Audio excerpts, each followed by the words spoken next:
Hello বন্ধুরা, আবারও চলে এলাম একটা নতুন রান্না নিয়ে। আজকে রান্না করব মূলোর ঘন্ট। তার জন্য এখানে দুটো মূলো নিয়ে নিয়েছি। এবার খোসাগুলো ছাড়িয়ে ভালো করে ঝিরিঝিরি করে কেটে নেব। দেখো, ঝিরিঝিরি করে কেটে নিয়েছি। এবার মূলোগুলো একটু সেদ্ধ করে নিতে হবে। এখানে প্রেসার কুকারে জল বসিয়ে দিয়েছি। একটু উষ্ণ গরম করে নিয়ে জলের মধ্যে মূলোগুলো দিয়ে দিচ্ছি। দিয়ে সামান্য একটু নুন দিয়ে 2 থেকে 3টে সিটি দিয়ে নেব। দেখো, 2 থেকে 3টে সিটি দিয়েছি, একদম নরম হয়ে গেছে। এবার নামিয়ে নিচ্ছি। এদিকে কড়াইয়ের মধ্যে দিয়ে দেব কিছুটা সর্ষের তেল, আর দিয়ে দিচ্ছি একটু 5 ফোড়ন, আর দেব 2টো শুকনো লঙ্কা।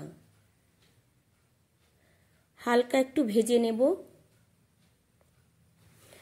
আর এদিকে মূলোগুলোকে আবারও হাতের সাহায্যে একটু ভালো করে মিশিয়ে নেব, যাতে কোনো দানা দানা না থাকে।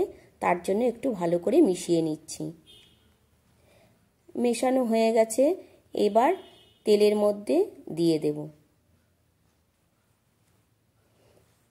আর দিয়ে দিচ্ছি পরিমাণ মতো একটু নুন আর হলুদ। দিয়ে ভালো করে নাড়াচাড়া করে নুন আর হলুদটা ভালো করে মিশিয়ে নেব।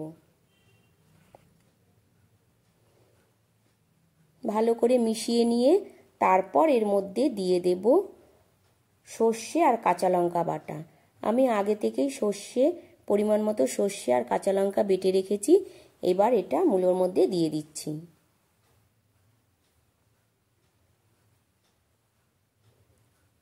এবার বেশ কিছুক্ষণ ধরে মূলোর সাথে এই বাটাটা মিশিয়ে নিতে হবে।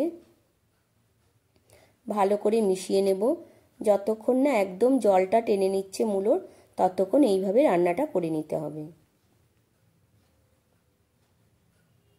দেখো, জলটা একদম টেনে নিয়েছে। এবার একটু দিয়ে দিলাম চিনি, আর উপর থেকে ছড়িয়ে দিচ্ছি একটু ধনেপাতা। তাহলেই আজকের রান্না রেডি, মূলোর ঘন্ট। এবার নামিয়ে নিচ্ছি। দেখো,